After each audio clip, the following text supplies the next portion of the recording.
네, 대현TV 애청자 여러분 반갑습니다. 김대현의 뉴스브리핑 시작하겠습니다. 오늘 지난주 약속한 바대로 우리 요즘 정치권 그리고 또 여의도 아니면 서울 전체, 대한민국 전체에서 나름 뜨고 있는 최고의 고발 왕이라고 할 수 있는 분입니다. 네, 우리 법세련의 이종배 대표님 나오셨습니다. 예. 네, 반갑습니다. 안녕하십니까. 네, 이종배입니다. 네, 지난주 약속을 지키고 나오셨습니다. 요즘 여러분 기사에 보면 그 사시존치생 모임 또 법세련은 그 뭐의 법치주의 바로 세우기 행동연대. 법치주의 바로 세우기 행동연대. 행동연대 조금 더 가까이 말씀해 주십시오. 네. 그 행동연대라는 게 이게 이제 시민단체면 그 시민단체의 뭐 그 역할 중에 하나가 어떤 권력 감시 견제지 않습니까? 그렇죠, 맞습니다. 네. 그러면 이제 열심히 행동을 해야 되니까. 그렇죠. 또 행동을 하되 또 이제 연대를 해서 하면 더 힘이 이제 좋다. 그러니까 그래서 이제 뭐 우리 시민사회 또 법조인들, 변호사들 같이 이제 합쳐서 행동하자 뭐 그런 뜻의 좋습니다. 저도 같이 연대하도록 하겠습니다. 네, 자 여러분 첫 번째 소식은 박범계에 관한 얘기를 좀 해보겠습니다. 박범계에 대해서 우리 또 이종배 대표 법세련에서 박범계를 어제 특수 폭행 혐의로 고발을 했죠? 어제 했습니다. 왜 특수 폭행 혐의죠? 왜 특수 폭행이냐 하면 이제 특수 폭행 261 형법 261조인데요. 이제 그 다중의 위력. 그 다중이라고 하는 건 뭐 이제 다수죠. 다수 2명 이상. 그 2명 이상. 그 인원의 제한은 없어요. 10명 이상 있어야 뭐 다중이다 이렇게는 없는데 2명 이상 되면 2명 있어야 돼야 그렇죠. 되는 거죠. 그런데 그때 고시생 폭행 현장에 뭐 박범계 의원도 있었고 그다음에 비서가 있었죠. 그러니까 2명이고 또 박범계 의원이 비서한테 야 얘들 사진 찍어 이러니까 그 비서가 이렇게 막 이제 그 사진도 막 찍고 야간이었고 하니까 충분히 이제 다중의 위력인 거예요. 그렇군요. 다중의 위력으로 또 박범계 의원이 폭행을 했으니까. 폭행을. 다중의 위력으로 폭행했기 때문에 특수 폭행으로. 그 참고로 말씀드리면 이종배 대표가 있는 그 고시생 모임 여기서 그 고시제를 조금 더 존치할 수 있게 해달라. 사법시험. 사법시험을. 그런데 그런 요구를 하러 갔는데 찾아간 우리 이제 고시 준비생분들을 오히려 박범계가 자신의 비서와 함께 이 폭행을 가했다. 그래서 이게 특수 폭행 혐의다 해서 이제 고발을 한 겁니다. 사실은 여기까지는 고발을 할 생각이 없었죠, 사실은. 없었죠. 없었고 처음부터 고소도 할 생각도 없었고 아예 이 그 고시생 폭행 사건이 뭐 생각도 못 하고 있었어요. 왜냐하면 저희가 어떤 정치적인 목적이 있었다면, 뭐 총선이라든지 뭔가 이제 행사가 있을 때 이걸 이용해 가지고 뭔가 해보려고 했겠죠. 정치적인 목적이 있었다면. 흠집 내고 뭐 이럴 수 있죠. 있었는데 그 5년 동안 한 번도 불거진 적이 없잖아요. 그러네요. 그렇지 않습니까? 맞습니다. 그래서 저희는 잊고 살았어요. 잊어버리고 있었는데 박범계 덕분에 이게 다시 부상한 거군요. 부상했는데. 저는 박범계 그 후보자가 그렇게 그 태연하게 아무렇지도 않게 그 폭행 사실을 부인할 줄은 상상도 못했습니다. 인간이 아니죠? 그렇죠.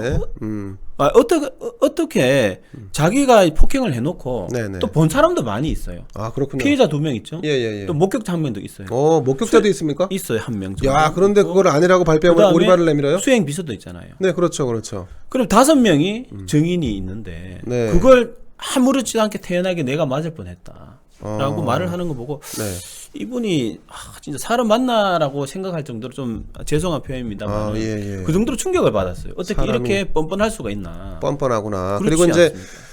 그래서 사실은 우리 고시생분들이 공식적으로 사과를 하면 받아주겠다. 계속 그 말씀 드렸었어요. 그런데 이 사람은 사과조차 안 했죠? 사과조차 안 하고 덮어씌우게 하고 있고. 오히려 지가 맞았다라고 적반하장으로 주장을 했죠. 그러면 어떤 사람이든 어떤 단체든 이 상황에서 누가 가만히 있을 수가 있겠습니까? 가만히 있으면 안 되죠. 그리고 더군다나 저 사람이 지금 저 법무부 장관 되겠다고 지금 저러고 있는 거 아닙니까? 그렇죠. 네. 근데 그런 점에서 볼 때 그런 분들에게 폭행을 가했다는 거는 법무부 장관으로서는 자질이 없는 거죠. 자격이 없고 네. 그 박범계 후보자가 이제 그 폭행 사건이 뭐 여러 건 이렇게 휘말리지 않았습니까? 아니 뭐 중고등학교 때부터 뭐 폭행을 뭐 예. 무슨 뭐 서클 만들어 갖고 했다는 거 아닙니까? 그렇죠. 뭐 했는데 주로 맞았다는 얘기만 하는데 원래 지금 뭐 그 당시에 박범계한테 맞은 사람 나오라 그러면 뭐 꽤 나올 것 같아요. 예. 그래서 문제가 뭐냐 하면 네. 맞은 사람이 다 약자예요. 약자군요. 그렇죠. 네. 고시생 약자죠. 그렇죠. 그래서 고시생이 또 뭐 약자가 아니라고 하길래 제가 또 오늘 또 그 인권위 진정을 했어요. 신동근 의원을. 아, 신동근이가 또 헛소리를 했군요. 예, 해가지고 여러분, 저 했는데. 신동근은 누구냐면 민주당의 최고위원이면서 저 지역구 국회의원인 신동근 의원입니다. 네. 그래서 그 약자인 고시생을 폭행했죠. 아니 또- 고시생이 약자지 뭐 공부만 하고 그래서 그렇죠. 고시도 안 돼갖고 고시 됐으면 혹시라도 강자가 됐을지 모르는데 고시를 준비하는 분들은 약자죠. 약자죠. 예. 네. 그리고 또 패스트 트랙 할 때 당직자들 힘없는 그 네. 당직자들. 아 패스트 트랙 할 때 이 저 헤드락 해가지고. 비서관을 헤드락 했죠. 예. 그것 때문에 지금 저 아마 이게 공판에 나오라는데 지금 안 나갔죠. 연기했죠. 예. 네, 재판에? 3월 재판에? 달에. 예. 네. 그것도 특혜인 것 같은데 그렇죠. 그렇게 계속 약자만 두드려 패고 있어요. 야, 이게 세상에 제일 질 안 좋은 게 강자한테는 비굴하고 예. 약자한테는 고압적이고. 그렇죠. 이게 완전 양아치지 근데 않습니까? 양아치잖아요. 네네. 이런 그 이제 양아치 같은 그런 수준의 네. 인격을 가진 사람이 우리나라의 정의를 지키고 네네. 또 법 질서를 수호해야 되지 않습니까? 그렇죠. 그렇죠. 법무부 해야죠. 장관이. 해야죠. 네. 과연 이러한 그 막중한 우리 사회의 법치주의를 세우기 위한 그런 법무부 장관이 과연 이 사람이 맞느냐? 안 맞죠. 그러면 이 사람을 임명한다는 게 말이 안 되지 않습니까? 말이 안 되죠. 근데 지금 임명을 하려고 하고 있죠. 그러니까 문재인이 말이 안 되는 짓을 하고 있다고 비판받는 거 아닙니까? 그렇죠. 지금 네. 자, 그런데 이 박범계 측에서 혹시 우리 이정배 대표님께 그 연락을 안 취했습니까? 혹시? 뭐 보좌진이라도 아니면 뭐 박범계 주변에 있는 사람이라도 언제 그 당시에 말입니까? 아니 지금 요 이제 지금요? 최근 들어서 뭐 아무 연락이 없죠. 아무 연락이 없었습니까? 늘 연락이 없었어요. 아, 네. 왜냐? 자기들이 잘못을 했으니까 예, 예. 할 말이 없는 거죠. 아니 그래도 좀 미안한 감이라도 사과 미안한 감이라도 좀 있으면 아니 그런 거 불가능하다는 거 제일 잘 아시지 않습니까? 근데 우리는 막 그러면 잠을 못 자는데 그 좀 그래서 막 약간 끙끙 앓잖아요. 아니 그런 네. 거 안 한다. 네. 사과 같은 거 안 하고 적반하장만 아니면 네. 적반하장으로 당하지만 아니면 다행인 거예요. 저 사람들한테는. 아, 그렇습니까? 예. 아. 저희 당하지 적반하장으로 저희 당하지 않았습니다. 예, 예, 그랬죠. 근데 이 사람들한테 사과를 기대한다? 네. 그건 무리수군요. 이건 마치 이제 김정은이 핵을 포기하는 것과 뭐 비슷한. 아, 김정은이 핵을 포기하는 것과 마찬가지다. 여러분, 예, 대특종입니다. 네, 저 사람들 사과를 하는 건 박범계가 사과를 폭행에 대해서 사과를 하는 것은 예, 김정은이 저 북쪽의 똥땡이가 핵을 포기하는 것만큼은 힘들다, 어렵다, 불가능하다. 예, 아, 이정배 대표님, 이 상당히 이 말에 좀 센스가 있지 않습니까? 네, 아주 좋습니다. 네. 아니 그 누구보다 잘 아시지 않습니까? 예, 예, 그렇죠, 그렇죠. 예, 절대 더군다나 이 저 좌파 이쪽에 물들어 있는 사람들은 그 웬만하면 사과 안 해요. 그냥 버티고, 안 하죠. 예. 예, 그다음에 근데 더 심각한 게 뭐냐 하면 여차하면 좀 틈이 보이면 적반하장으로 오히려 치고 들어가죠. 그렇죠. 네, 그렇죠. 더 심각한 게 뭐냐? 더 심각한 게 있습니까? 적반하장인 거죠. 아, 적반하장. 차라리 그렇지. 네. 최소한 미안하면 네. 뭐 인정까지는 안 하더라도 그래도 그냥 입을 다물고 가만히 있어야 되는데 말을 아끼죠. 네, 네, 그래서 그렇죠. 틈만 보이면 네. 뒤집어 씌워요. 남 탓을 하고 그러니까 이런 사람들이 안 되는 거죠. 제가 볼 때 네. 법조인 출신이잖아요. 예. 판사 출신이고 법을 잘 안다는 사람들이 좌파 진영에 몸을 담으면 이렇게 되는 것 같아요. 그렇게 되고 네네. 제가 이제 이 사람들 아니 법을 잘 모르는 사람들은 혹시라도 겁이 나거든. 아 이게 법적으로 혹시 문제되지 않을까? 예. 아, 혹시 내가 좀 잘못했는데 나중에라도 이게 법의 어떤 심판대에 서지 않을까? 이런 걱정을 하죠. 근데 법적으로 기술자들, 법을 잘 아는 이런 사람들은 아 어차피 이거 딱딱딱 뭐 이렇게 대충 법률에 의하면 내가 법적으로 책임질 리는 없어. 하지만 세상이 어떻게 법으로만 책임 안 진다고 해서 끝납니까? 뭐 사람의 인지상정도 있죠, 인정도 있죠, 뭐 아니면 뭐 어떤 사회의 기본적인 뭐 어떤 관습 뭐 이런 것도 있지 않습니까? 그렇죠. 근데 그런 거를 다 무시하고 오로지 법적으로 문제만 안 되면 오케이, 나는 아무 문제 없어. 이렇게 되는 거예요. 아니 그것까지라도 되면 다행인데 예, 예. 뒤집어 씌워요. 뒤집어 씌운다. 그러니까 아, 자기가 예. 가해자인데 피해자 코스프레 하면서 네네. 피해자를 가해자로 만들어 버려요. 예를 들어 그 뭐 박원순 사건 보세요. 박원순 그렇죠. 아니 피해자를 지금 살인자라고 고발하겠다라고 하고 있는 맞습니다, 사람들이에요. 맞습니다. 예. 아니 그게 시민 단체잖아요. 예. 그런 시민 단체는 어떻게 고발 못 합니까? 근데 이제 저희가 나름대로 또 어떤 원칙이 예. 또 같은 시민단체끼리는 네. 뭐 터치를 안 합니다. 아 저희 근데 단체가. 그 시민 단체가 말도 안 되는 시민 단체예요. 그래서 이제 국민들이 네. 비난을 하고 예, 예. 뭐 어떤 그 잘못한 부분에 대해서 크게 꾸짖고 뭐 이런 거는 네. 뭐 충분히 가능한데 그게 그 단체 명칭이 적폐청산 국민참여연대인가 뭐 이럴 겁니다. 예. 제가 알기로는. 예, 그래서 저는 그게- 적폐청산이라는 단어도 별로 안 좋아하지만 참여연대라는 단어도 별로 안 좋아해서 야 뭐 졌다고 시민단체가 다 있나 이런 생각을 좀 했어요. 그래서 이게 끼리끼리 모인다고 네네. 그 지금 여권 자체가 뭐 적반하장으로 늘 적반하장으로 네. 뭐 등에 칼 꽂고 맞습니다. 아니 그러니까 배신하고. 박원순 시장한테 전 시장한테 성추행을 당했다는 그 피해자를 어떻게 살인자라고 그렇죠. 이게 말이 됩니까 이게? 그래서 이건 네. 그리고 국민들 깨어 있고 네네.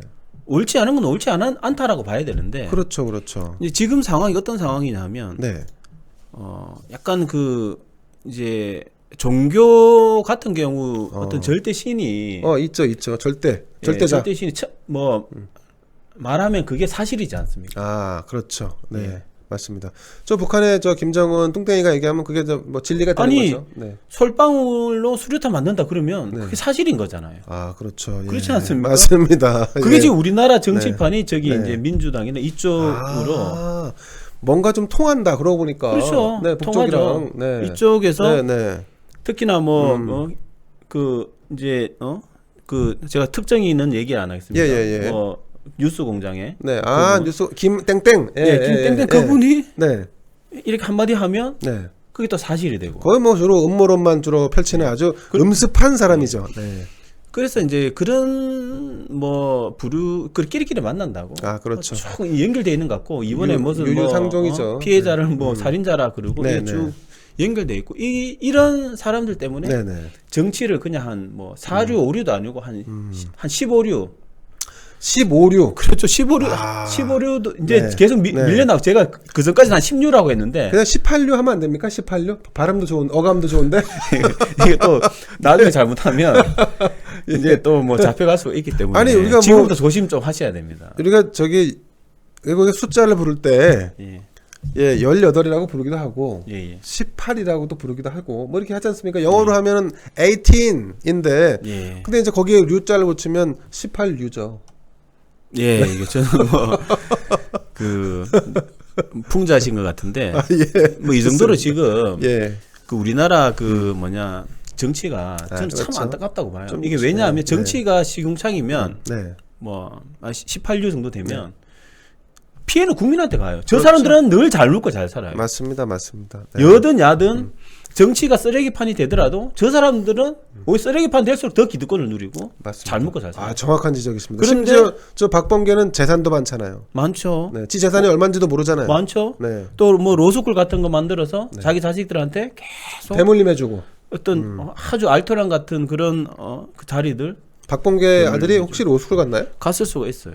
아, 그거 한번 근데 알아봐야겠네. 공부는 잘했다 그러더라고요. 아, 그래요? 예, 공부는 잘했다 그러는데 뭐 네. 로스쿨 갔겠죠 제가. 아니 봤을 뭐 공부를 잘하는 사람들이 근데 문제가 뭐냐? 네네 40대는 네. 서울법대 들어갈 정도, 서울대 들어갈 정도면 공부 정말 잘하는. 전국에서 뭐 1등하는 애들 모이는 거죠. 근데 서울대 출신이라고 합격률이 50%가 안 돼 법대가. 사실. 네, 사실 합격률이. 그렇죠. 네, 맞아요. 그래서 이제 문제가 뭐냐? 네네. 박범계 아들이든 누구 대통령 아들이든 40대는 네. 뭐 서울대라도 네. 40대는 자기가 실력이 안 됐던 거예요. 안 되죠. 그런다 이제는 로스쿨 가서 지금은 서울대죠. 네. 아버지가 국회의원이다. 네. 그럼 로스쿨 가서 졸업하면 프리패스죠 그냥. 근데 어쨌든 변호사 시험은 보잖아요. 근데 그 합격률이 뭐 거의 80% 가까이 되니까 아, 웬만히 뭐 그렇군요. 사고 치거나 네, 네. 아주 뭐 법적으로 마인드가 뭐 리갈 마인드라고 하지 않습니까? 일리갈 마인드. 네. 예, 아주 그냥 뭐 이 안 되는 사람은 네. 뭐 원래 안 되는 사람이고 네, 네. 웬만히 어떤 거긴, 평균 수준의 그 노력과 평균 수준의 어떤 지적 수준만 가지면 네, 네. 그냥 되는 거죠. 이게. 아, 그렇군요. 어떤 면에서 보면 예, 그런 거죠. 그러면 이제 변호사를 대물림하는 시대네. 근데 문제가 뭐냐 하면요. 네, 네. 이제 지금 또 변호사가 한 1,500명 정도 나오는데 1년에. 네. 예. 그래서 전에 이제 고시로 할 때는 1,000명 1년에 나왔죠. 1,000명 나왔었고 예, 지금 네, 1,600, 1,700명까지 나와요. 1,700명. 근데 문제가 뭐냐면 네네. 지금 그 변호사 배출되는 1,700명 중에도 또 양극화가 나눠져요. 있는 부류와 없는 부류? 왜 나눠지느냐? 네네. 과거에는 성적 순으로 갔어요. 저 시골에 어디 아무 배경도 없고 예, 예. 그런 시골 출신도 자기가 연수원 성적 좋으면 아. 판검사가 됐던 거예요. 그렇죠, 그렇죠. 그 부모가 누군지를 왜 봐요? 연수원 성적 보고 판사 되고 똑똑한 놈 갖다 쓰는 거죠. 예, 쓰는 그렇죠. 거죠. 네네. 지금 성적이 안 나와요. 그러니까 누가 똑똑한지 예. 알 수가 없죠. 어, 그러면 네, 로펌에서는 누굴 써야겠냐? 네 아버지 뭐 하시노? 그렇죠. 이렇게 되는군요. 그렇게 또 어떤 현상이 있냐면 사실 때는 배경이 안 좋은 그 학생들도 많이 붙었단 말이죠. 그렇죠. 근데 지금은 배경 좋은 사람이 붙으니까 개천에서 용이 났었는데 지금은 예. 개천에 용이 안 난다. 안 나는데 어떤 문제가 있냐? 요즘에는 그 대물림이 되니까 배경 좋은 애들이 많이 들어가요. 돈 많고 빼기는 애들이. 그렇죠, 그렇죠. 그러니까 로펌 입장에서도 수임하기가 좋은 거예요. 아, 예를 들어서 대기업 회장 아들이 들어왔어요. 맞네. 예. 그러면 저 시골에 뭐 공부 잘하는 애보다 네. 근데 사실 때는 대기업 아들이 오지를 못했어요. 어디 장차관 아들이 오지를 못했어요. 왜 패스를 못하니까 고시 시험 패스가 안 되니까. 안 되니까. 그러니까 예, 예. 산술적으로 네. 그 고관대작 자녀가 숫자가 별로 없었어요. 그렇군요. 그러니까 굳이 네. 그 로펌 입장에서 뭐 굳이 뭐 따로 이렇게 뽑을 이유가 없는 거예요. 그러네요. 성적 좋은 애들부터 예, 뽑을 예, 수밖에 예, 없는 예, 거예요. 예. 근데 지금은 고관대작 자녀가 차고 넘치는 거예요. 그러니까 로펌에서도 네. 어서 오세요 하면서 뽑는 게 가급적이면 집안 좋은 애들 뽑는 게 낫죠. 뽑는 게 수임이 좋은 거죠. 왜냐하면 그 그리고- 인맥이 또 있을 거 아닙니까? 그리고 걔네들이 서울에서 자라고 서울의 좋은 환경에서 자라고 잘하죠. 그 네트워크를 가지고 좋은 대학 나와서 결국 얘네들이 이게 뭐 수임하거나 이런 건에 훨씬 그렇죠. 유리한 거죠. 그리고 또 어떤 게 네, 있냐? 네. 대표님이 다 아시는 예, 건데 예. 뭐 말씀드리면 예를 들어서 딱 개업을 하잖아요. 예, 예. 처음부터 잘 되질 않지 않습니까? 그렇죠. 그러면 영업을 해야죠. 영업을 해야 되는데 네. 그 자리 잡기까지 또 기간이 필요한데 그렇죠. 필요하죠. 돈 많은 집 자식 같은 경우에는 부모가 다 돼서 그 사무실 저기 그렇죠. 서초동에 네. 뭐 빚값번정한 사무실 네. 얻어놓고 자리 잡을 때까지 계속 그렇죠. 지원해주면서 그게 또 자기 아버지 인맥들 맞습니다. 내 아들 맞습니다. 네. 이번 변호사인데 돈이 돈을 번다고 자리를 계속 대물림하면서 그럴 수 되는 있겠네요. 거예요. 그럴 수 그런데 있겠네요. 적선하듯이 뭐 사회 이제 배려자 전형으로 네네. 들어간 이제 그 배경도 좋지 예, 않고 예. 돈도 없는 그런 그 이제 학생이 로스쿨 들어가서 졸업하잖아요. 네. 막막해요. 그러네. 막막해요. 인맥도 없죠. 경도 없어요. 경쟁력이 없잖아요, 또. 그렇다고 네. 과거에 천명 시절에는 네네. 어느 정도 그게 보장이 됐어요. 어디 예, 뭐 예. 밑에 사내 변호사로 가든 예, 예. 고용 변호사든 가든 네. 어느 정도 이제 먹고 살 수 있는 게 최소한 보장이 됐어요. 지금은 취직이 안 되는구나. 안 되는 거죠. 그래서 그래서 그 변호사 시장도 양극화가 돼가지고 완전 로스쿨은 완전 쓰레기 제도인 거예요. 그렇군요. 자, 그러면 예. 그 제가 이걸 꼭 여러분들도 이제 궁금해 하셨을 텐데 박범계가 인사청문회장에서 고시생들에 대한 구제에 대해서 검토를 해보겠노라 했는데 그게 말이나 되는 소리입니까? 아니 네네. 지금 그 1월 달이죠. 예. 아니 대통령 임기가 언제 끝납니까? 내년 5월에 끝나죠? 내년 5월 5월 끝나는데 네. 대선은 대선은 3월 9일. 3월 9일이잖아요. 네네. 그러면 뭐 경선한다 이러면 사실상 한 몇 개월 일을 못 해요, 사실은. 그렇죠. 이제 올해가 그냥 마지막이라고 봐야죠. 네. 그러면 언제 구제책 논의조차 올해 할지도 안 할지도 모르는데 뭘 어떻게 하겠다는 거예요. 말만 그렇게 하는 거죠. 그리고 실제로 구제책을 만든다 쳐도 그동안에 공부를 못 했잖아요. 예. 고시 준비하시는 분들이. 예. 그럼 다시 준비를 해서 또 해야 된다는 게 그게 좀 말이 안 되는데 아니, 면피용이 아닌가. 그렇더라도 만들기만 하면 네. 뭐 공부할 사람들이 많겠지만 그렇습니까? 예, 공부할 사람이 많겠지만 네. 아니 물리적으로 만들 수가 없어요. 그것도 이 사람이 굉장히 그 비열한 게 비겁한 네, 게 뭐냐? 구제책을 만들겠다가 아니라 네. 검토해 보겠다. 검토 가능성이 있는지 검토하겠다. 네, 네, 그렇죠. 안 하겠다는 말이에요. 면피성이죠? 면피성이죠. 그렇죠. 예, 여러분. 저는 네. 이런 사람들 경멸해요. 예. 왜냐 안 할 거면 마음에 최소한의 저는 정치인들이 저는 뭐 거짓말 잘하고 이래야 네네. 정치인 된다고 하시는데 네. 그래도 최소한 넘지 말아야 될 선이 아닌 건 아니라고 말을 해줘야 돼요. 그래야죠. 희망 고만하는 게 제일 나쁜. 제일 나쁘죠. 비리 저지른 정치인보다 더 나쁜 게 희망 고문 주는 거예요. 맞습니다. 왜냐하면 그래서, 네. 할 마음이 없으면 없다라고 해서 아예 그냥 그렇죠. 맞아요. 다른 길을 가도록 하든다든지 네. 다른 방법을 찾게 해야지 계속 해줄 것처럼 그렇죠. 이런 말이 제일 나쁜 거예요. 제일 나쁘죠. 제일 나쁘죠. 뭐를 확실하게 이건 된다 안 된다 가부에 대해서 명확해야지 마치 될 것 안 되는데 될 것처럼 얘기하고 되는데 안 되는 것처럼 얘기하고 이런 거죠. 그리고 네. 진짜 해줄 마음이 있다. 하고 나서 말하세요 그러면. 그렇지. 행동이 역시 행동. 법안이라도 행동. 발의하고 나서 나 하겠다라고 하든지 청문회 나와가지고 자기 이제 고시생 힘없는 고시생 멱살 잡았다고 자기 이미지 나빠지니까 네네. 뭔가 아주 큰 시혜를 베풀듯이 할 물리적으로 할 수도 없는 걸 자기 누구보다 잘하는 사람이 진짜 나쁘다. 진짜 나쁜 사람이에요. 네네. 그러니까 아니면 구체적으로 말을 하든지 내가 뭐 어떤 제도를 뭐 하겠다라고 하든지 뭐 구제책이 있는지 하고 싶은 생각이 없는데 검토해 보겠다. 네. 아주 제일 질 나쁜 얘기예요. 아이고 질이 나쁘다. 여기 저희 대현 TV 애청자분들도 박범계가 이렇게 저질이다라고 대부분 판단하고 계실 겁니다. 대전에 그 지역구 계시는 분들 네네. 정말 제가 그 피 끓는 심정으로 말씀드리니 이런 사람 안 됩니다. 대전 지역구에 있는 분들한테는 서구. 또 얼마나 잘할 거예요. 겉과 속이 약간 좀 다를 수 있으니까 여러분들 속지 마시길 바랍니다. 자, 저희 두 번째 인물은 최강욱입니다. 최강욱. 이 사람도 지금 진짜 막 그 꼴사납다, 꼴불견이다.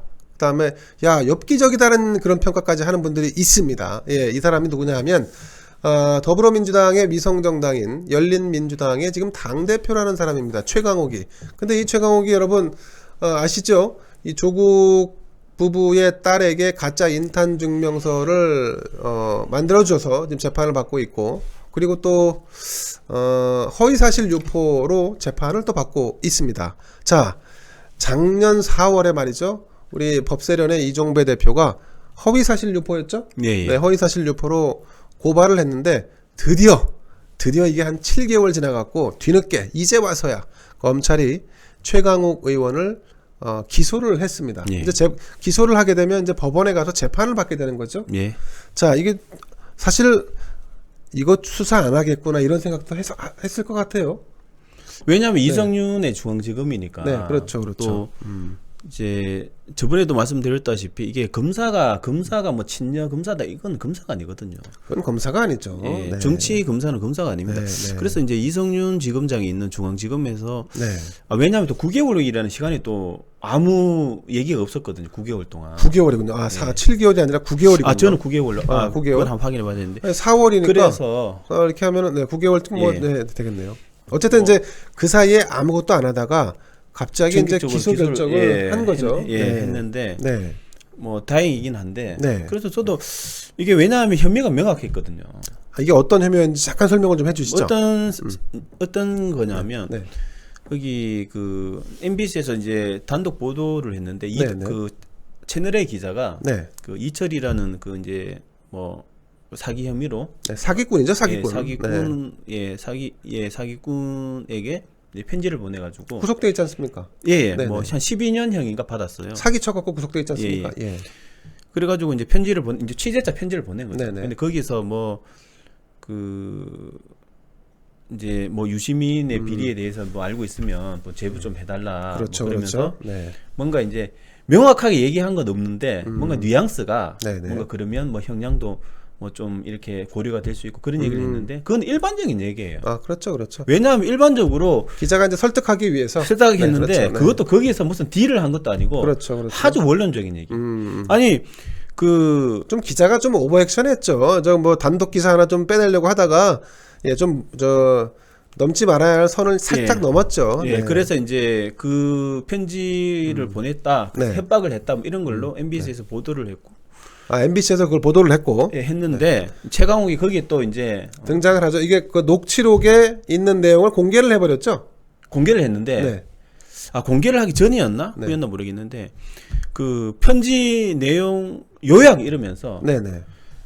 뭐 이 대표가 이철 네네. 이 대표님 이철 VIK인가 뭐 대표입니다. 네. 유시민에게 돈을 줬다고 해라. 예.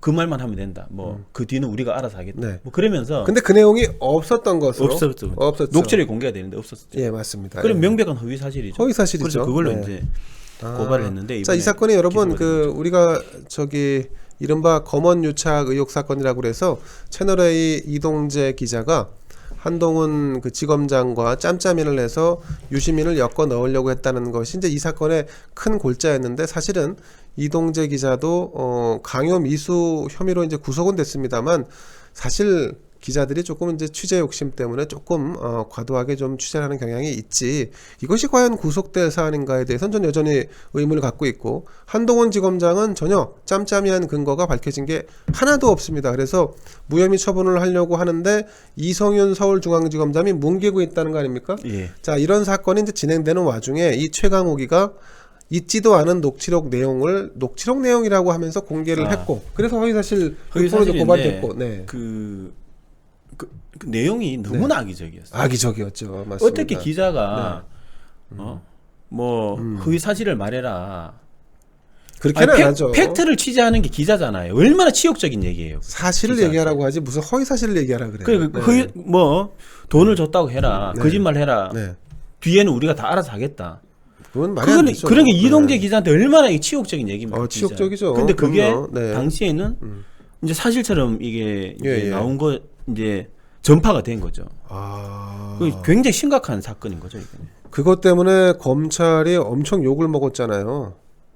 어떤 걸요요? 뭐 요런 사안들 이제 검찰과 언론사가 짬짬이를 했고, 그리고 구속돼 있는 사람을 심지어는 협박까지 하면서 만들려고 했다, 뭐 이런 거를. 그렇죠. 그게 검언 유착 사건을 이게 몰고 가기 위한 하나의 사건인데, 그 잔류 어떤 지류 중에 하나였어요. 이런 것들이. 유시민도 계속 공격을 했고. 그래서 굉장히 사실은 정치 공작이라고 보거든요. 이건 이쪽에 공작이 있었죠. 공작이죠. 그럼요. 왜냐? 이제 그 사기꾼이라는 지시가 등장을 하고 또 MBC에서 보도를 하고 제보자 X. 네. MBC에서 또 이제 몰래카메라 형식으로 촬영도 하고 그게 이제 나오고, 또 여기 이제 최강욱 같은 사람이 또 허위 사실을 또 쓰고 그렇죠. 그다음에 검찰에서는 이성윤의 또 그 친녀 정치 검사가 또 수사를 들어가고 뭐 그러면서 이게 착착착착 일련의 이제 과정을 보면 뭐 정치 공작인 거죠, 이게. 공작이요. 정치 공작에 지금 이동재 기자는 구속돼 있고. 구속돼 있죠. 또 한동훈 검사장은 무혐의인데 좌천돼 있죠. 완전 좌천돼 있죠. 예, 맞습니다. 근데 이게 또 문제가 이런 이제 사기꾼 말면 그 추미애 장관의 사기꾼을 좋아하는 것 같아요. 사기꾼 말을 좋아하는 것 같아요. 추미애는 사기꾼의 말을 인용을 잘하죠. 그렇죠. 이제 그 지시. 맞습니다. 검언 유착. 제보자 X. 제보자 X 말도 뭐 사실이냐? 맞습니다. 얘기하고 또 김봉현. 김봉현도 맞아. 김봉현 말 듣고. 김봉현도 사기꾼 아니에요? 그 사기꾼 말 듣고 또 무슨 감찰 뭐 하고 뭐 그러지 않았습니까? 그 라임 옵티머스 사건에 등장하는 사람입니다. 아마 라임 사건일 겁니다. 김봉현이는. 그렇죠. 라임 사건이죠. 근데 김봉현이도 뭐 검사들한테 뭘 줬다 어쨌다 했는데 그런 거를 고지고대로 믿으면서 정작 검찰총장이 하는 얘기는 또 안 믿어요. 그렇죠. 그래서 저는 제 나름대로 정치인 중에 제일 나쁜 놈 순위가 있는데 1등이 누굴 것 같습니까? 1등이 아까 얘기하신 부류 중에 제일 나쁜 놈. 거짓말하는 부류? 아니에요. 아닙니까? 사기치는 부류? 특히나 저는 이제 가장 분노하는 게 그 라임 옵티머스 사건. 라임 옵티머스. 왜냐하면 그 사기를 당하는 게 또 보면 힘없는 서민들이에요. 그렇죠. 돈 어떻게 좀 투자해가지고 좀 더 해보려고 그 종잣돈 아껴놓은 돈 해먹은 건데 그런 사기꾼의 말을 듣고 비호를 해주고 그다음 바람잡이를 해주고 제일 나쁜 정치인이에요, 이 사람. 맞습니다. 사형으로 처해야 된다고 봅니다. 김봉현이 더군다나 이 김봉현이가 또 옥중에서 편지를 만들어 갖고 뿌려서 온갖 장난질은 다 쳤잖아요. 장쳤는데 김봉현이 뭐 강기정이나 뭐 실명 나오지 않았습니까? 근데 문제가 뭐냐면 그게 옵티머스가 뭐 5천억 강기정이한테 5천만 원 줬다는 뭐 그런 말도 있는데 해먹은 게 5천억인가? 뭐 미회수 뭐 이렇게 회수되지 않은 돈이 5천억 정도 되죠. 되잖아요. 근데 그 정도까지 사기를 치려면 정치권의 비호 없이는 불가능해요. 불가능하죠. 뭐 그러면 뭐 금융감독원이나 금융위원회는 그러면 눈 감고 있어야 됩니까? 그렇죠. 누군가가 터질 때까지 계속 봐주고 했다는 거예요. 그리고 그 전파진흥원에서 투자한 이거는 아마 옵티머스 펀드일 겁니다. 옵티머스죠, 그건 사실 불가능하죠. 불가능하죠. 공공기관에서 투자를 하는데 그 투자처 그 펀드 운영사가 어떤 곳인지 그거를 철두철미하게 판단을 안 해보고 그냥 한다? 그렇죠. 말도 안 되는 소리죠. 그런 일은 있을 수 없습니다. 그래서 정권의 그 네. 특히나 실세 정도 돼야 되는 거예요. 그것도 그냥 그렇죠. 어중이 떠중이 그렇죠. 여권 인사가 아니라 실세 정도 돼야 청와대 되는 실세쯤 돼야죠. 돼야 되는 그렇죠, 거죠. 맞습니다. 그래야지 영향력 행사에서 맞습니다. 사기 네. 해먹을 때까지 계속 비호를 해주는 거죠. 그렇죠. 이런 짓 하는 놈이 제일 정말 사형에 처해야 돼요. 이런 짓 하는 사람. 네. 그다음 나쁜 정치인은 뭡니까? 거짓말하는 정치인. 거짓말이죠. 거짓말. 네. 왜냐? 네. 거짓말하는 정치인이 정치 어떤 환경을 시궁창으로 만들고 있어요. 아, 그렇지. 국민들도 네. 국민들도 진실한 사람이 아니라 거짓말 잘하는 사람 이런 사람에 대해서 네네. 분간을 못하게 되는 거예요. 아, 사실인지 예, 예. 진실인지. 예를 그렇지, 들어서 그렇지. 맞아. 예를 들어서 그 최강욱 같은 사람 예. 기소가 됐으면 예. 사과를 해야 돼요. 이동재 기자한테. 아. 그렇잖아요. 잘못했던 내가 허위 사실 말해서 예. 이동재 기자가 구속도 되고 네네네. 뭔가 여론 형성에 아주 악영향을 끼치고 그렇죠. 이동재 입장에서는 그게 영향을 받았죠. 그렇죠. 받죠. 네네. 그렇죠. 그다음 선거에도 영향을 끼치고 그 선거 그렇죠. 직전이었잖아. 맞습니다. 그럼 거기에 대해서 석고되지 않은 심정으로 거짓말해서 죄송하다 이래야 되는데 네. 또 느닷없이 검찰 타령해요. 검찰이 뭐 자기를 핍박하려고 기소를 했다. 이 자식들. 말도 안 되는 소리 하는 나를 거죠. 했다. 네. 그러니까 또 지지자들은 맞다 이러는 거예요. 그러니까 지지자를 대깨문들. 그렇죠. 네, 예. 그래서 대깨문이든 누구든 아닌 건 아니다라고 비판을 하게 하고 네. 또 잘못했으면 사과를 하고 그 이런 걸 보여야 국민들도 이게 맞구나 이래 되는데 그 정도 판단할 수 있을 정도면 대깨문 안 하겠죠. 네. 근데 대깨문을 양산을 하고 있잖아요. 그 사람. 그렇죠. 오히려 더 확산시키고 있죠. 그러니까 나쁘다는 거예요. 거짓말하는 사람. 예, 어쨌든 요 최강욱이는 그 작년 4월 총선 기간에도 조국 전 장관 아들에게 인턴 확인서를 작성해 준 사실이 없다. 요 발언이 작성을 했다는 걸로 재판 결과가 나왔는데 그래서 이게 이제 공직선거법상 허위사실 유포로 해서 요것까지도 같이 총 토탈 3건 지금 재판을 받게 생겼습니다. 예. 그렇죠? 예. 자, 최강욱도 조만간 금배지가 날아갈 것 같습니다. 아마 임기를 다 마치기 어려울 것 같아요. 그 전에 그 아마 당선 무효형에 해당하는 그런 형을 이게 저 약간 느낌에 최강욱이는 지금 검찰 애들이 이거 구속시킬 수도 있겠다. 그런 느낌도 좀 없지 않아 있습니다. 예. 최강욱이 바짝 긴장해야 할 것 같은데. 근데 왜냐하면 네. 그 뭐 대표님도 아까 전에 예. 이제 티타임 할 때 말씀하셨지만 예. 말 없는 국민들이 다 보고 있거든요. 다 보고 있죠. 알죠. 누가 어떤 그럼요. 말을 하고. 네, 맞습니다. 네. 물론 양극단의 그 신도들 네. 뭐 대깨문이 됐든 뭐가 됐든 뭐 그 사람 말고 중간에 이제 네. 나름 상식적이고 합리적으로 판단하시는 분들은 누가 무슨 말하고 옳고 그러면 나름대로 다 판단을 하거든요. 하죠. 말을 안 그럼요. 해서 맞습니다. 네. 뭐 모르는 것 같아도 다 알거든요. 그냥 그래서- 침묵하는 다수가 네. 바보가 아니죠. 예, 네, 그래서 그럼요. 그 최강욱 이제 같은 경우에도 네. 그 아마 자기가 검찰이나 법원에서도 상식을 가지고 있는 분들은 저 최강욱이 왜 이렇게 날뛰나 왜 네. 저렇게 오버하나 뭐 그런 생각 할 거예요. 그래서 일벌백계 해야 한다 예. 이런 생각 하죠. 그렇죠. 이제 그래서 예를 들어서 그 인턴을 네. 뭐 아니 그렇잖아요. 하지도 않았는데 했다고 그러고 했다라고 말이죠. 써주고. 네. 그 특히나 그 입시 비리는요. 네. 제가 또 공정 사회를 위한 국민 모임이라는 학부모 예. 단체를 그렇죠. 하고 그렇죠. 있잖아요. 네네.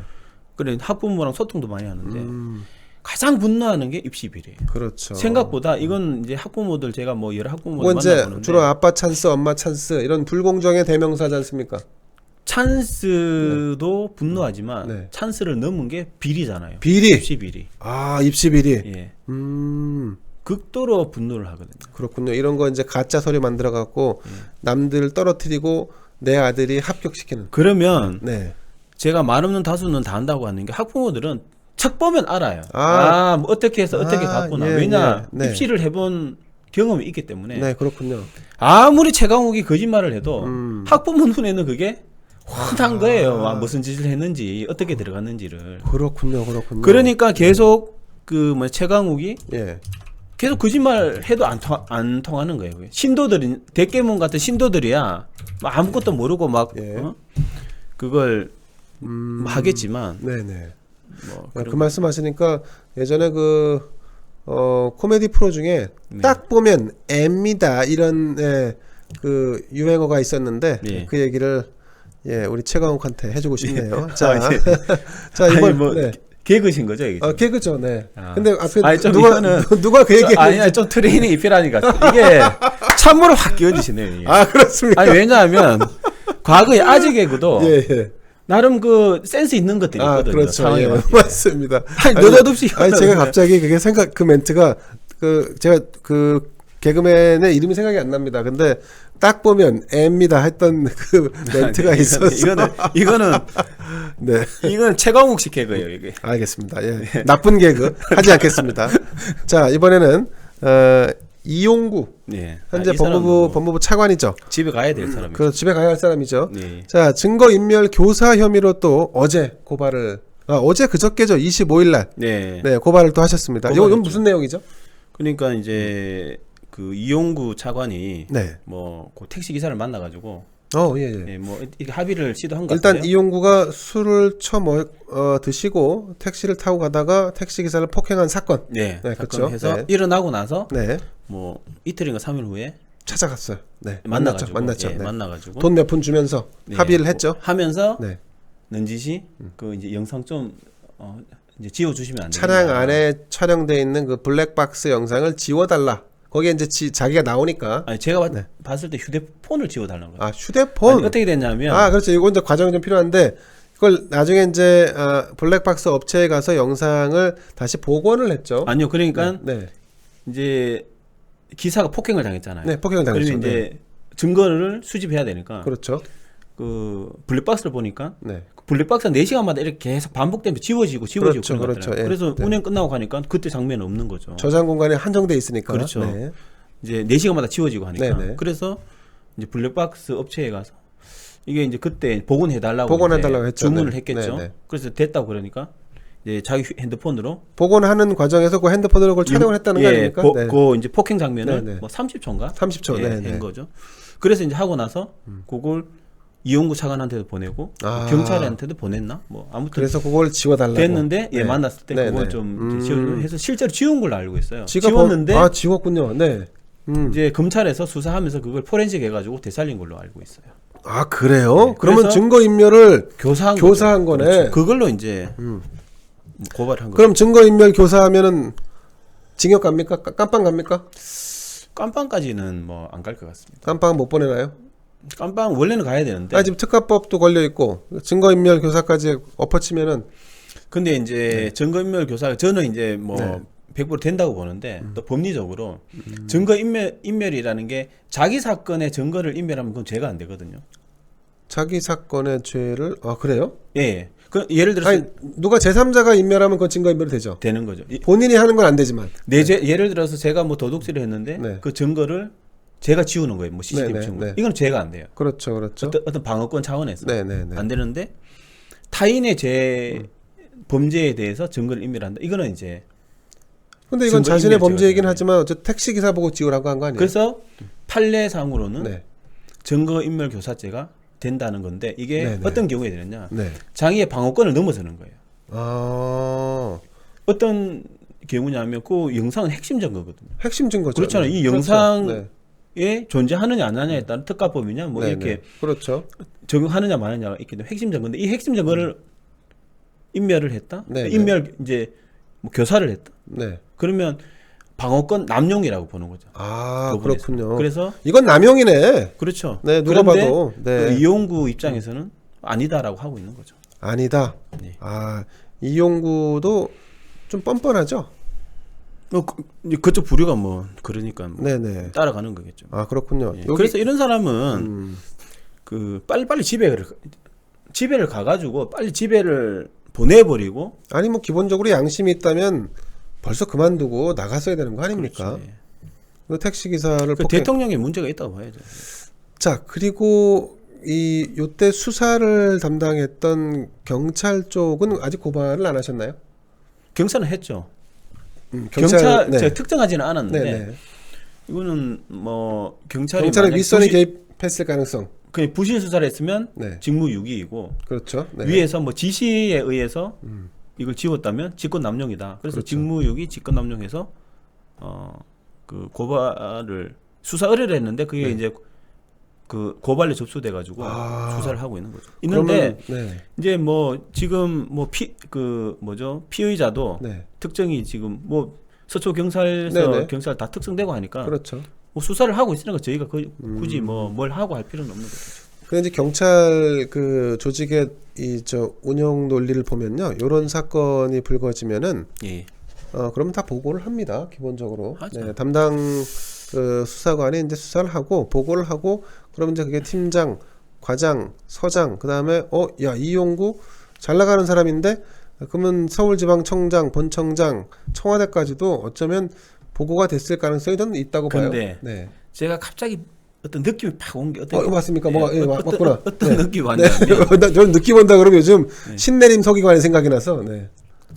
아 이것도 아니야. 연장에 이것도 척 보면 M이다 연장입니다. 예, 알겠습니다. 예, 취소하겠습니다. 예. 그 어떤 게 이제 뭐냐면 예. 그 이제 이용구 첫째는 이용구 차관이 예. 윗선에 개입한 적 없다라고 이제 부인 좀 강한 부정은 긍정이다 말도 있거든. 아니 윗선에 개입했다고 하지 않고 자기가 윗선에 연락한 적이 없다. 경찰에 연락한 적이 없다 그랬죠. 아니요, 경찰은 수사가 진행되는 거고. 네네. 아니 그러니까 경찰 윗선에 연락한 적이 없다라고. 아무튼 윗선에 네. 윗선에 그렇죠. 예, 윗선에 예. 뭐 네. 연락한 적이 없다고 네. 하는데 그게 저는 오히려 저는 그게 강한 부정은 긍정이라고. 그렇게 보시는구나. 했지 않을까. 근데 왜냐하면 네네. 이용구가 법무부 차관이 되기 전이었죠. 변호사였잖아요. 예, 그렇죠. 변호사였죠. 근데 당시에 공수처장으로 거론될 정도로 이 그렇죠. 정부에서는 잘 나가는 사람이죠. 뭔가 자리가 뭐 그렇죠. 예약된 사람, 예정돼 있는 사람. 자리가. 네, 그 정도니까 자기도 이제 요것만 잘 넘어가면 승승장구죠. 뭐 공수처장이 되든 그렇죠. 법무부 장관이 되든. 그렇죠. 네. 그러니까 그 입장에서는 어떻게든 이걸 막아야 되는 거예요. 맞습니다. 그런 절박함이 있지 않았겠어요? 그러니까 그러네요. 택시 기사 만나서 돈도 주고 영상도 지워달라고 하지 않았습니까? 그렇죠. 이 사람이 네. 과연 위에 연락을 안 했겠냐는 거예요. 했죠. 자기 선에서 이게 마무리가 되겠냐는 겁니다. 경찰을 자기가 뭐 안 되죠. 뭐가 경찰에 어떤 영향력을 행사할 수 있는 사람이 아닌데 경찰한테 가가지고 영상을 봐도 못 본 척하고 이 정도로 지시를 자기가 내릴 수 있겠냐고요. 경찰한테 영향력을 쉽지 않죠. 그러면 윗선에 보고를 했을 가능성이 매우 농후하죠. 근데 윗선에 제가 보는 경찰하고도 끈이 없어요, 이 사람은. 제가 봤을 때 청와대 쪽에 누군가. 그러니까 이제 직접 경찰로 연락을 한 게 아니라 쿠션을 쳤겠죠. 그쵸. 뭔가 실세 쪽에 하고 실세가 또 다시 여기 이제 뭐 경찰 쪽에 서장이든 뭐 그렇죠. 청장이든 해서 여기서 윗선에서 이제 쭉 내려온 게 아닌가 싶어요. 그렇죠. 이용구 요번에 이제 차관이 되기 전에 변호사였습니다만 요 사건이 불거졌을 때 작년 11월이었습니다.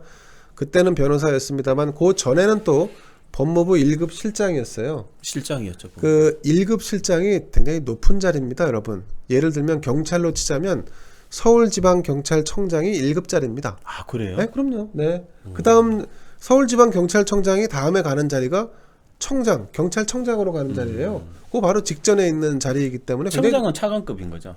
경찰청장이 차관급이고 서울지방경찰청장, 뭐 중부지방경찰청장, 부산지방경찰청장 이런 자리가 이제 한 3-4개 정도가 1급짜리.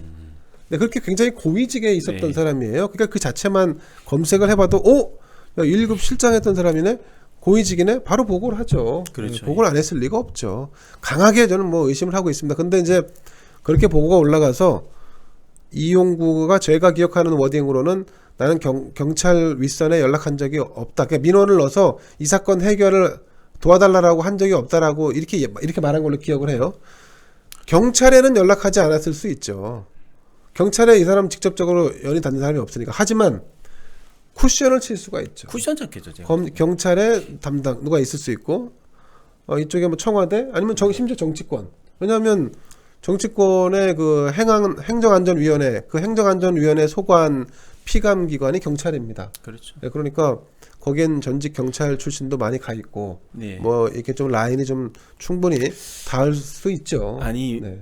경찰이 아무리 막상이라도 증거를 보고 못 본 척한다. 뭐 이런 건 있을 수 없는 일이거든요. 그건 누가 지시하고 지시- 뒤에 배경이 그렇죠. 있지 않고서는 배경도 불가능하죠. 엄청난 배경이 아닌 이상 그렇죠. 이거 사실상 사건 조작인 거, 부실 수사가 아니라 조작인 거예요. 조작, 사건. 그렇죠. 은폐, 조작 은폐죠. 네. 근데 이 정도 경찰이 이 정도까지 할 정도면 네네. 위에서 아주 강한 그것도 그냥 뭐 어떤 힘의 크기가 평범한 뭐 그 정도가 아니라 여기 혹시 파란 집에서 네. 저는 그 정도까지라고 봐요. 왜냐하면 그 정도까지 해서 네네. 뭔가 지시가 내려가야 이 정도로 사건을 조작하듯이 이 정도로 그렇지. 그렇지. 왜냐하면 이게 경찰 조직 자체가 이거는 작살 날 수 있을 정도의 큰 사건인 거잖아요. 그렇군요. 아니 말이 됩니까? 사건을 사실 조작이잖아요. 조작이죠. 네네. 맞습니다. 아니 특가법으로 처벌받아야 될 사람을 아예 그냥 입건도 하지 않고 그냥 내사 종결한 거잖아요. 그렇죠. 그렇죠.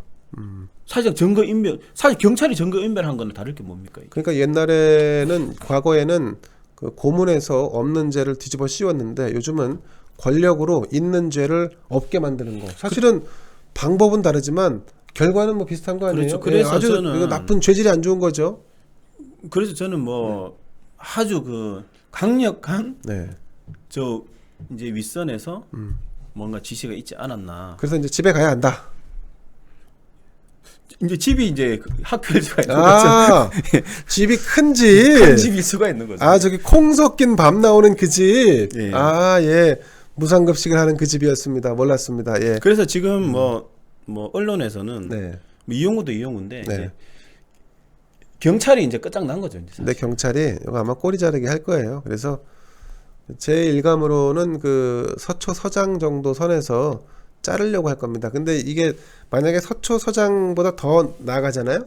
아니, 서울지방경찰청, 네. 그게 제가 봤을 먼저 말씀하시고 갈게요. 서울지방경찰청까지 보고가 갔다 그러면 그거는 이 청와대까지 자동으로 국정상황실까지 보고가 들어갔다는 것을 의미할 수 있기 때문에 그렇습니다. 그래서 저는 만약에 이게 뭐 그 청와대 쪽에 뭔가 연결이 돼서 네. 이제 내려왔다. 국정농단인 거죠. 그렇죠. 요거 근데 엄청난 거죠. 저 청와대 국정상황실이 원래 지난 밤새 있었던 상황, 벌어진 상황에 대한 보고를 아침에 간략하게 레포트로 중요한 것만 대통령한테 해요. 근데 이제 문제가 문제가 아니라 이거 통신조회에 보면 다 나와요. 이용구가 그때 누구한테 전화했고 전화번호가 뜨는데요. 아, 그렇군요. 그렇죠. 그럼 전화번호 맞아, 뜨고 전화번호 누구 전화번호인지 해보면 다 나오는 아니, 거예요. 전화기 바꿨겠죠, 뭐 벌써. 아니 그래도 네. 그 서버에 그 통신회사 서버에 남을 그게 거니까. 그게 3개월인가 뭐 한 달인가 3개월인가 그럴걸요? 아 그밖에 안 되나요? 네. 그러니까 예를 들어서 SK텔레콤을 쓴다. 그러면 SK텔레콤의 통화 기록 이거 아마 그게 제가 3개월인가 4개월인가 뭐 그럴 거예요. 아. 정해져 있습니다. 기한이. 아, 그래서 이게 사건을 차일피일 미루는 건가? 어쨌든 아니 네. 그 휴대폰 뭐 그 압수수색은 못 하더라도 해야 네네, 되는데 네. 설사 안 하더라도 저는 어떤 생각을 했냐? 아, 근데 이 정도 되면은 휴대폰 바꿨죠. 바꿨으면 네.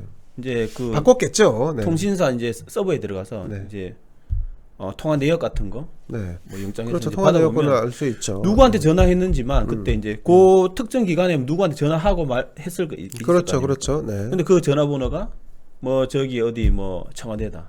예. 끝장나는 거죠. 뭐 충분히 개연성이 있는 얘기입니다. 자, 그래서 이용구 같은 경우 요 특가법하고 증거인멸교사 하면은 요거는 구속 깜빵 갈 수도 있나요? 깜빵을 이제 가야 되는데 네. 또 이제 대깨문들이 또 뭐 아, 대깨문들이 예.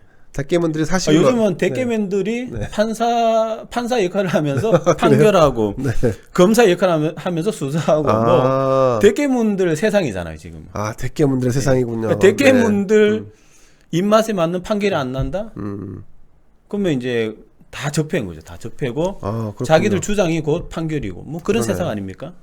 정말 대깨문이 먼저인 세상이군요. 예. 네. 한 번도 경험해 보지 못한 나라를 살고 있습니다. 자, 여러분. 이것도 네. 너무 좀 식상한. 식상해. 이거 참 어떻게 아니 이제 트레이닝을 트레이닝 예. 좀 더 센스 있는 워딩으로. 네. 네, 알겠습니다. 이것도 웃자고 재밌지 않습니까? 오히려 이런 멘트가 재밌지 않나요? 네, 뭐 이렇게까지 디스를 하네요. 예, 알겠습니다. 아니, 너무 잘 듣고 있습니다. 너무 좋습니다. 예. 예. 자, 여러분 오늘은 박범계, 최강욱, 이용구 이 세 명에 대해서 고발을 하신 우리 대한민국 최고의 고발왕. 과거에 강용석이 고소왕이었다면, 이 강용석을 능가하는 정의의 사도 우리 법세련의 이종배 대표와 함께 했었습니다. 조금 시간이 좀 길어졌는데 여러분 즐거우셨나요? 대현TV 시청자분들이 원하시면 우리 저 이종배 대표가 언제라도 어디서든 네, 악당의 무리들을 다 고발 조치할 것을 네, 여러분들께 전달해 드리겠습니다. 네, 그리고 여러분들 야 이런 사람 고발해야 되는 거 아니야? 라는 의견이 있으시면 네, 바로 의견 주시면 전달해 드리도록 하겠습니다. 그리고 법세련도 여러분들 예, 많이 좀 제가 지난번에도 말씀드렸었는데 좀 후원할 수 있는 그런 계기를 좀 만들겠습니다. 그래서 지난번에 어떤 분이 야 그럼 뭐 저 후원 계좌 좀 한번 주세요 이렇게 했었는데 아직 못 드렸어요. 저희 그 이메일이나 이런 걸로 물음을 주시면 예, 그 요청을 주시면 답장을 드리도록 하겠습니다. 제 이메일은 저희 대현TV 커뮤니티 또 대현TV 설명하는 공간에 가면 나와 있습니다. 자 여러분 오늘 준비한 소식은 여기까지입니다. 지금까지 고생해주신 우리 이종배 대표 감사합니다. 예. 네. 감사합니다. 자 여러분 다음 주에도 이종배 대표를 모시고 여러분들과 또 네, 이렇게 좋은 예. 코너를 지난주에도 한동안 바쁠 것 지난주에도 안 같습니다. 나온다 했었는데 아니요. 이번 주에 오셨잖아요. 아니요. 아마 제 생각에 다음 주에도 아마 오실 거라고 미루어 짐작 합니다. 네 알겠습니다. 예. 다음 주. 예 알겠습니다. 자 여러분 감사합니다. 마치겠습니다. 감사합니다. 예. 구독, 좋아요, 알림 눌러주세요.